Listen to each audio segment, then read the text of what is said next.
चेहरा धोना एक फ़र्ज़ है, इसमें किन एहतियातों को पेश नज़र रखना चाहिए? बिल्कुल, चूँकि एक फ़र्ज़ है और किसी भी चीज़ की अदायगी के लिए जो चीज़ फ़राइज़ में दाखिल है, तो उनमें अगर ज़रा सी भी कोताही होगी, यानी वो फ़र्ज़ कंप्लीट तौर पे नहीं पाया गया, तो यूँ समझे वो इबादत ही अदा नहीं हुई, वो काम ही अधूरा रह गया।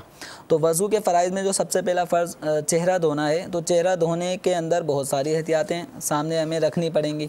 मसलन बहुत से लोग जब चेहरा धो रहे होते हैं तो चेहरा धोते वक्त आंखें ज़ोर से बंद कर लेते हैं, जिसको हम आंखें मीचना उर्दू में कहते हैं।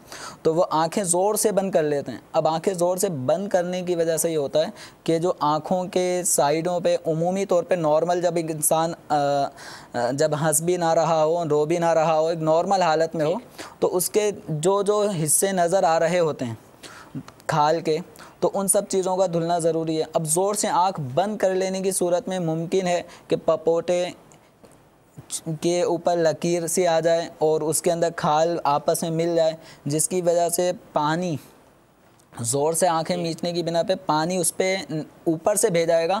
जब वो खाल खुलेगी तो उसका निचला हिस्सा खुश्क होगा, तो इसकी एहतियात करनी है। इसी तरह चेहरा धोने के अंदर होंठ बसों का ज़ोर से बंद कर लिए, तो जो नॉर्मल एक इंसान जब चुप बैठा हो तो दोनों होंठ जो मिलते हैं, मिलने के बाद जो हिस्सा होठों का ज़ाहिर होता है, तो इतने हिस्से का धुलना भी फ़र्ज़ है। आमतौर पे ये फ़र्ज़ कुल्ली करने में अदा हो जाता है, लेकिन बिल फ़र्ज़ किसी ने कुल्ली नहीं की, कुल्ली करना सुन्नत है, उसने डायरेक्ट ही पानी कम होने की बिना पे उसने कहा पहले मैं फ़र्ज़ ही अदा कर लूँ। अब उसने डायरेक्ट होंठ ज़ोर से बंद कर लिए, जिसमें जो नॉर्मल होठों का हिस्सा खुला हुआ नज़र आता है वो भी बंद कर हो गया।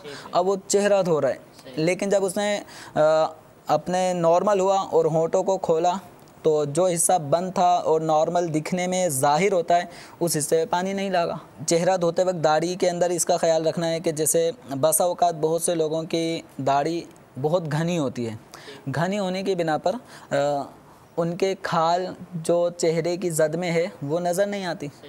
तो अब ऐसे लोगों के लिए कि जिनकी दाढ़ी घनी हो, तो उनके लिए बाल की जड़, दाढ़ी के बालों की जड़ या जो हिस्से रुखसार जो दाढ़ी के नीचे का हिस्सा है, उनका धोना ज़रूरी नहीं है। ये किन के लिए? जिनकी दाढ़ी घनी हो, उनके लिए हुक्म यह है कि चेहरे की जद में जो हिस्सा दाढ़ी का आ रहा है उसके ऊपर अच्छी तरह से ये पानी बहाएंगे बस। इसी तरह जिनकी दाढ़ी घनी नहीं है बल्कि ऐसी है कि अंदरूनी खाल भी नज़र आ रही है, दाढ़ी के बाल भी हैं, लेकिन उनके अंदरूनी हिस्सा खाल का नज़र आ रहा है, तो कम बालों वाली जिनकी दाढ़ी हो तो उनके लिए हुक्म है कि वो बालों को भी धोएंगे।